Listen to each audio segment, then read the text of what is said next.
So in front of me here, I've got every single brand new Samsung Galaxy Z Flip or Fold 8 series. This year, the big question is what type of flipping or folding person are you? I'm sure we've all seen the leaks that Samsung had of the new form factor. So interestingly enough, they went with a different naming scheme. I initially thought, everyone on the internet thought this would be called the Z Fold 8 Ultra. That Ultra name is going to the traditional folding devices that we've seen. So this is the longer form factor as an example. A lot of the features are actually similar to the S26 Ultra, which we'll get to in a second, and the Passport style one. So the new form factor like the 4x3, this will just be called the Z Fold 8, Z Fold 8, and of course the Z Flip 8, which we all know this is a flipping style phone. It's kind of different than the other two, but this is every single option, every single colorway, which we'll get to right now. So for colorways, the ones that remain consistent across the board, no matter which device you get, are the two like basic ones. So it's either cream or graphite. That's obviously like your gray/white options that you can get. And then the unique colorway or the hero colorway this year. So for the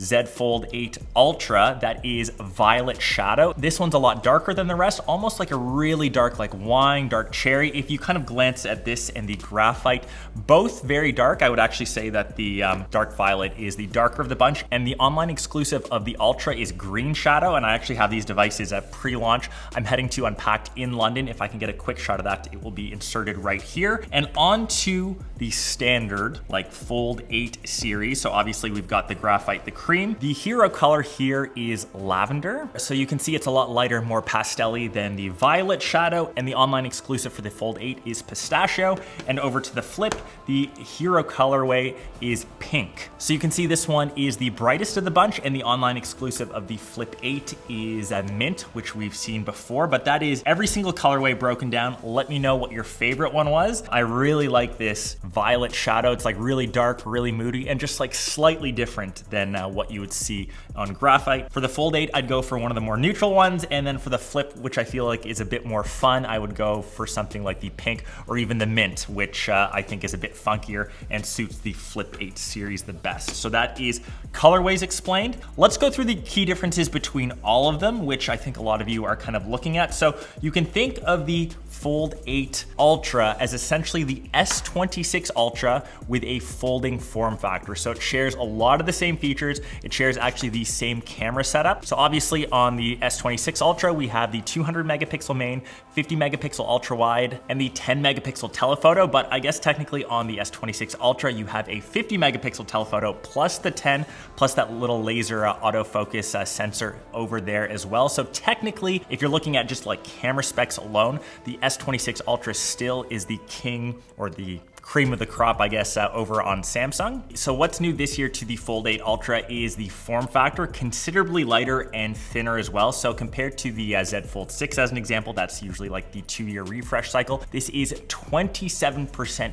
thinner and 11% lighter. You really notice the difference between that now, I feel. And newer to this year, it has a 20% wider opening gap. And that's not to say there's a gap in between the actual device, that's still flush, but that's this little crevice right here, which makes it a lot easier to open. I think one of the biggest complaints with the Z Fold series is how hard it is to open, especially with one hand. And you can pretty much stick your finger into that crevice and it opens way easier. So the form factor is improved. It's a lot easier to handle, and you could theoretically manage this with one hand. This device is all around multitasking, obviously having the largest display. So inside the display size, that's 8.9 inches Quad HD plus, and the hinge, which, you know, I think Samsung has made a point that it is barely visible. I think with all folding devices, no matter how good they have, inherently you will see that hinge in the middle. It's gotten way better over the past like couple of years. Like if you look at the first couple of gens of the Fold series, you notice how bad that fold is or that crease is. It's definitely gotten better, but due to the nature of a folding device, you will see it.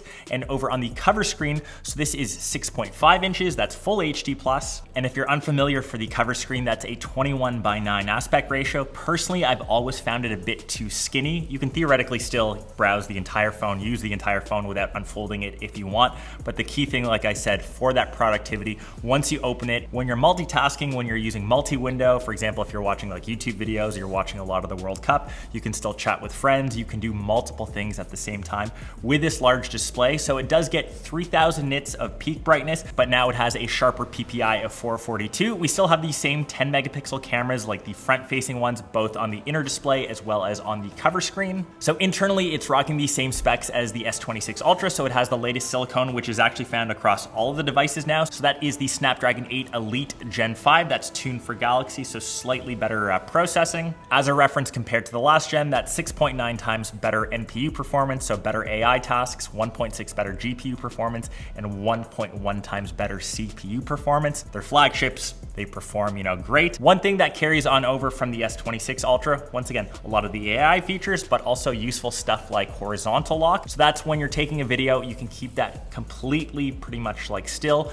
No need for a gimbal, no need for external like devices to keep your video stabilized. So new to the Fold 8 Ultra, even though it's gotten thinner, it actually has a 14% larger battery, so 5000 milliamps. Wire, you get 45 watts of fast charging, so you can get around 65% in around 30-ish minutes. 20 watts wireless charging, unfortunately still like no magnets. Was hoping for, Samsung's version of Pixel Snap, maybe MagSafe, but obviously across the board we don't have that, but you can still put it on a wireless charger. And the last big things, which I won't get into much because they carry on over from the S26 series, obviously all of those similar AI features coming to this. So you now have nudge, but you can use that with multi-window, obviously that key thing for multitasking on the larger display. You can do generative edits. Once again, if you're a big AI user, let me know, but that is the big upgrades coming to the Fold 8 Ultra. Like I said, they've changed the name. Coming on over to what was previously called just like the Z Fold 7, which you kind of knew, into now the Z Fold 8. So I think a lot of people are gonna get confused about the naming scheme.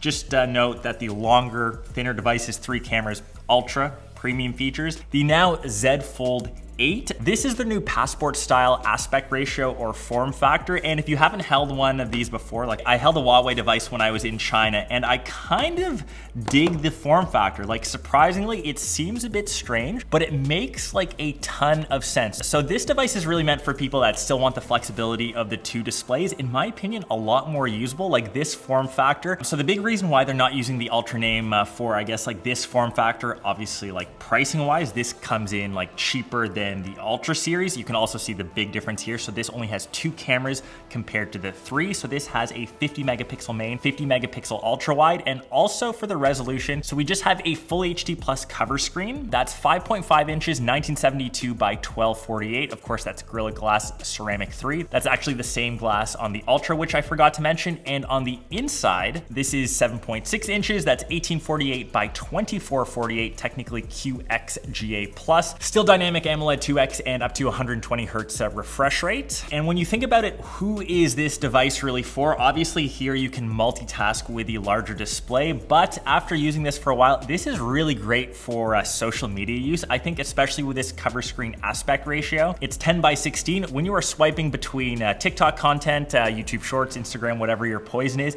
literally perfection on this front display. And then when you want to, switching into longer form content, if you happen to watch like YouTube videos, that's where this inner cover display really shines. No matter what people say, you can watch content on the inside of like the Ultra devices. The black bars on this are crazy big. This aspect ratio for this inner display, it's 4:3. Technically, you still get a little bit of banding, but not as much on the Ultra series. So, for watching content, for reading like ebooks, I honestly like prefer this. Even when you rotate it, this is more like book style. It's easier to kind of scroll through, and even browsing like web content in this form factor is once again a lot better, which I've always complained about like the Ultra series or Fold 7, now the Fold 8 Ultra. It's always just been a bit odd of an aspect ratio. I think this is literally perfection. Like, I wish Samsung had the 3 different cameras, had a bigger battery, obviously like a better display, which I get for like pricing wise, this sits in the middle, but